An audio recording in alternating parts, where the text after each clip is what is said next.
ভারতমালা প্রকল্পের অধীনে নির্মীয়মান সড়কের ক্ষতিপূরণের অর্থ আত্মসাতের অভিযোগে কাছাড় জেলার উদারবন্দ এলাকার আরকাটিপুর এবং দয়াপুরে বৃহৎ উচ্ছেদ অভিযান চালিয়েছে জেলা প্রশাসন।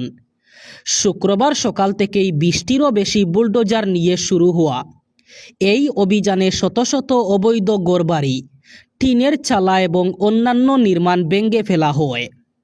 প্রশাসন সূত্রে জানা গেছে, ভারতমালা প্রকল্পের আওতায় নির্মিতব্য সড়কের জন্য সরকার যে ক্ষতিপূরণ প্রদান করবে সেই অর্থ হাতিয়ে নেওয়ার উদ্দেশ্যে একটি চক্র পরিকল্পিতভাবে ফসলি জমিতে রাতারাতি অসংখ্য অবৈধ স্থাপনা ও নার্সারি গড়ে তোলে। বিষয়টি সংবাদ মাধ্যমে প্রকাশ্যে আসার পরই তৎপর হয়ে ওঠে কাছাড় প্রশাসন।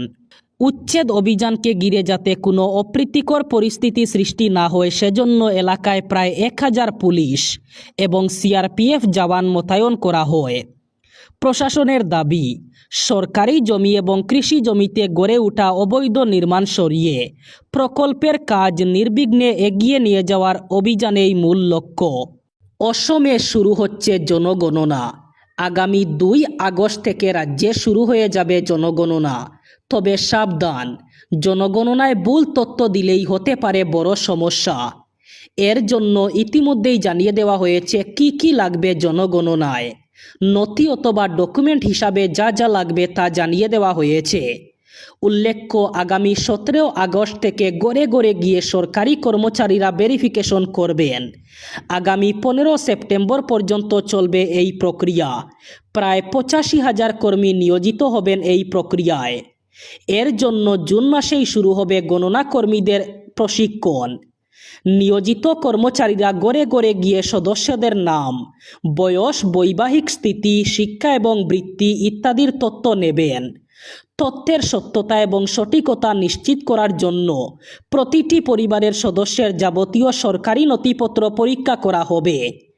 এর জন্য বিশেষত 3টি নথি পরীক্ষা করা হবে, যেগুলি হলো আধার কার্ড, ভোটার আইডি এবং প্যান কার্ড।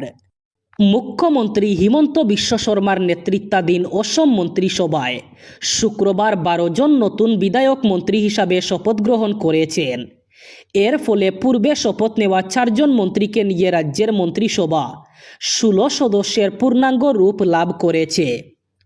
গৌহাটির জ্যোতি বিষ্ণু আন্তর্জাতিক কলা মন্দিরে আয়োজিত এক বর্ণাঢ্য অনুষ্ঠানে নবনিযুক্ত মন্ত্রীদের পদ এবং গোপনীয়তার শপথবাক্য পাঠ করান রাজ্যপাল লক্ষণ প্রসাদ আচার্য।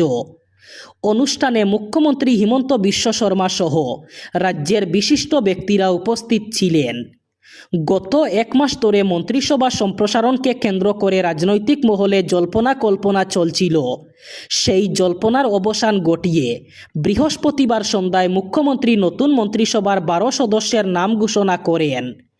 নবনিযুক্ত মন্ত্রীরা হলেন রনোজ পেগু, অশ্বিনী রায় সরকার, বিশ্বজিৎ দৈমারি, পীযূষ হাজারিকা, অশোক সিংগল, কৃষ্ণেন্দু পাল, নীলিমা দেবী, জয়ন্ত মল্ল বড়ুয়া, কৌশিক রায়, বিমল বরা, সুশান্ত বরগুহাই এবং কেশব মহন্ত।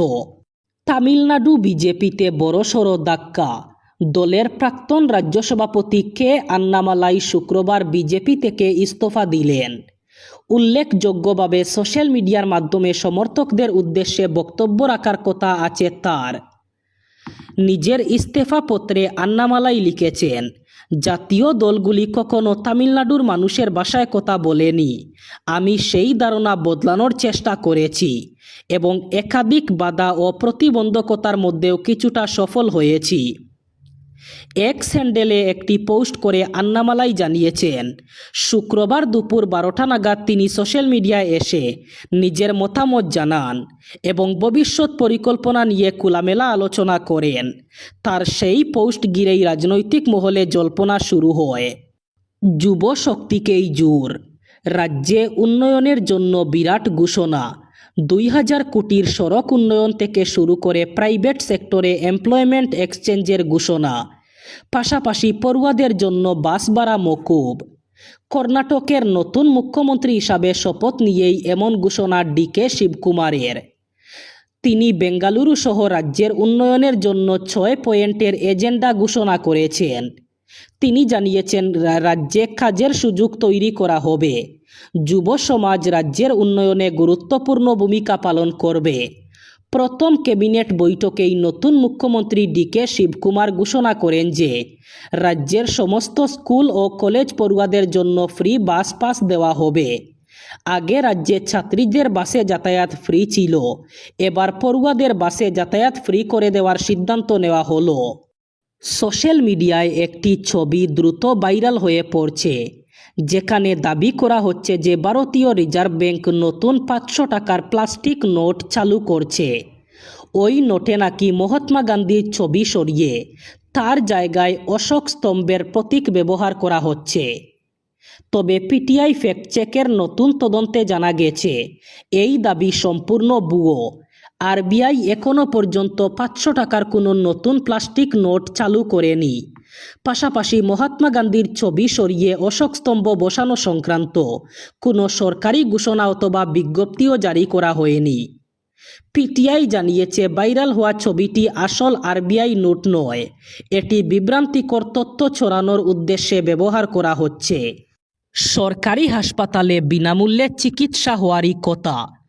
অভিযোগ, কিশোরী মেয়ের ভাঙ্গা পায়ের হাড় জোড়া লাগানোর জন্য তার মায়ের কাছে 25,000 টাকা ঘুষ চেয়েছিলেন ডাক্তার। মেয়ের মুখের দিকে তাকিয়ে কিছু টাকা দিয়েও দেন মা, কিন্তু তাতে সন্তুষ্ট হননি সরকারি হাসপাতালের ডাক্তার। তার বিরুদ্ধে গুরুতর অভিযোগ, ঘুষের পুরো টাকা আদায় করতে না পেরে রাগে চেকআপের নামে ডেকে পাঠিয়ে ওই কিশোরীর সদ্য জোড়া লাগানো পা আবার ভেঙে দেন চিকিৎসক। উত্তরপ্রদেশের মুজফ্ফরনগরের ঘটনা। কিশোরীর মা রেশমার অভিযোগ, তার মেয়ের চিকিৎসার জন্য প্রথমে তার কাছে 25,000 টাকা চাওয়া হয়েছিল, কিন্তু তিনি 8,000 টাকা দিতে পেরেছিলেন। তারপরও বাকি টাকার জন্য সরকারি হাসপাতালের ডাক্তার চাপ দিতে থাকায় তিনি জেলাশাসকের দ্বারস্থ হয়েছিলেন। পরে জেলাশাসকই মুখ্য স্বাস্থ্য আধিকারিককে কড়া নির্দেশ দিয়েছিলেন যাতে ওই মহিলার কাছ থেকে কোনো রকম টাকা নেওয়া না হয়। সেই মতো মহিলাও ডাক্তারকে জানিয়ে দেন তিনি আর কোনো টাকা দেবেন না। অভিযোগ, তারপরই চেকআপের নামে কিশোরীকে ডেকে তার পা ভেঙে দেন ডাক্তার। পায়ের অবস্থা পরীক্ষা করে দেখার সময় হাঁটুর জায়গাটা গায়ের জুড়ে বাঁকিয়ে দেন তিনি। মহিলার অভিযোগ, তিনি বিষয়টি হাসপাতাল কর্তৃপক্ষকেও জানিয়েছেন, কিন্তু কোনো পদক্ষেপ করা হয়নি।